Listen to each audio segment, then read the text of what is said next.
Philippine mythology. The Visayan gods and goddesses.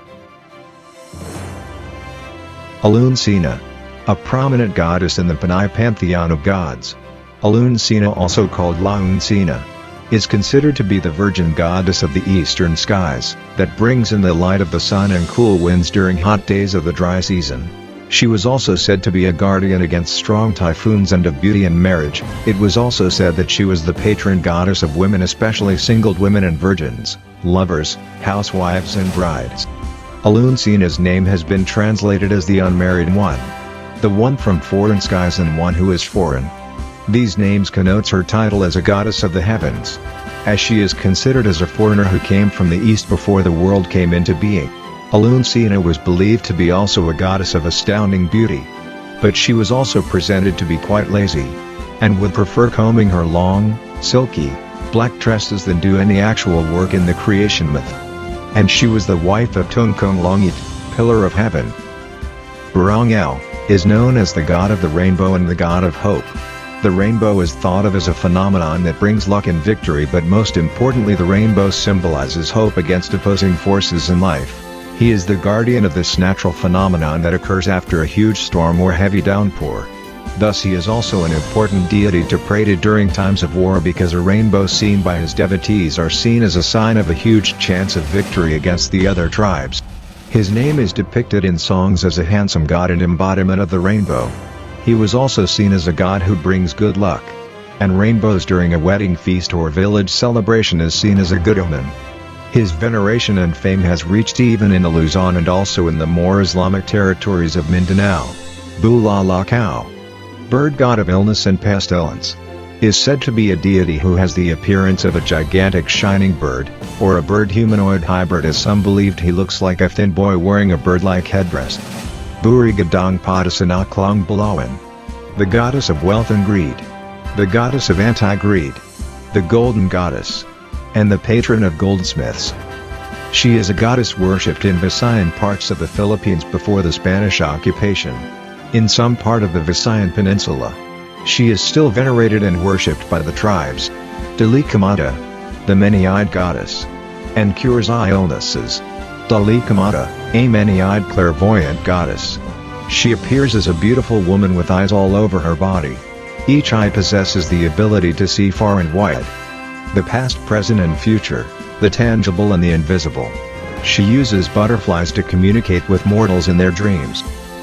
Kan-Laon is the name of an ancient Visayan deity. During pre-Hispanic times the deity was worshipped by the natives as their supreme ruler. Kan-Laon means one who is the ruler of time. Mount Kan-Laon, situated on the island of Negros, is the largest active volcano in the Philippines and highest mountain in the Visayas region. The mountain is said to be where Kan-Laon made his presence to the people. In ancient times, native priests would climb up the mountain and do rituals every good harvest season, or when there was a special ceremony. They would also offer gifts as a sign of respect. Kan-Laon has many counterparts all over the Philippine archipelago. Captain is known to ancient Visayans as the sky god.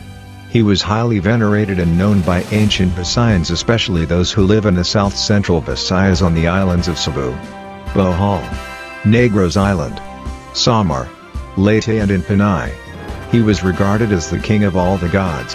He is pictured as a strong, capable, middle-aged man, proud and protective of his domain like a proud Datu.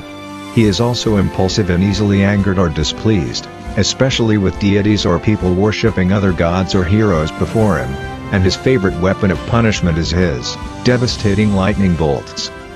Kasaraysarayan Sisilgan, god of rivers and lakes. He is believed by the Visayans to be the god whom all the rivers of the archipelago follow. He dictates how each river should flow and on what direction.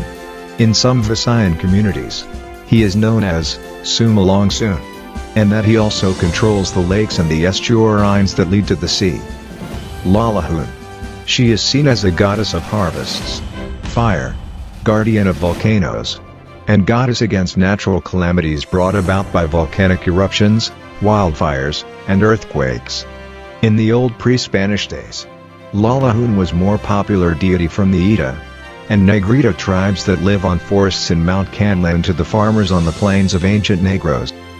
Lu Yong Bai Bai was the deity who controls the tides of the sea of the Panay Bukidnon people of western Visayas. Magwayan. According to the ancient Visayans of the south, Magwayan is the first goddess of the sea and water, and wife of Captain. She personifies the great wide ocean that covers the entire world. She is nurturing, calming, and a provider of food for our Malay ancestors who relies on the abundant fish and seafoods, but is also known to be tempestuous and violent at times, capable of creating giant tsunamis, whirlpools, floods and heavy rains when she gets angry. Mikliam Satubig, the god of the sea. Pahu Langkud, god of seasons. The two masked spirits represents the two phases changes at atmosphere. El Niño, the red, and La Niña, the blue. Pa Ibarong. He is the middle world deity, and he is the mighty ruler of the middle world. During the ancient times, the Visayan ancestors once believed that the earth is flat and that the middle world denotes a vast expanse of water in the middle of the earth. He is described as a mighty god with immense strength and abilities to shapeshift. His favorite form is the mighty saltwater crocodile, which was once abundant on the salty and sandy beaches of the Visayan archipelago. Ribung Linti, deity of thunder and lightning. A deity who is responsible of ushering in the rainy season and the master of lightning and thunder. The thunder was his booming voice and that his lightning was his bamboo spear that he hurls towards unseen dark forces and evil spirits that stay in the sky before the seasons change from dry to rainy. It was his job to let the people know that the rains are coming by flashing his lightning across the skies and shouting as loud as he can so that people may start to go back to their homes. Santanilio, god of grace and blessings. Santanilio is both an old god and a new god to the Visayans. He was worshipped as one of the Anitasan community, and when the Spanish came, this Anito evolved and took on the name derived from the Christian Santo Niño. Saragnayan, the god of darkness, and sovereign of the creatures of the dark and night.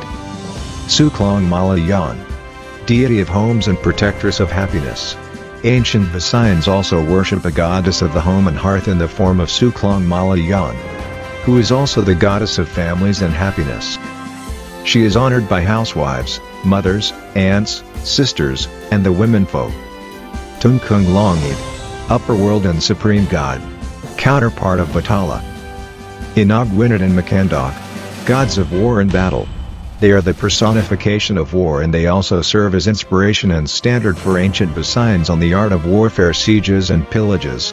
Inagwinat also taught them how to extract viper venom and mix it in herb oil to create the special war poison called the Otto, which means high noon.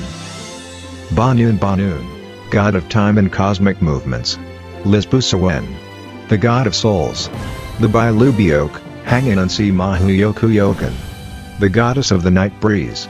Magdaung Diranan, the god of lakes. Makliam Satuan, the god of the valleys and plains. Munsadbu Ralakau, the god of politics and affairs of men.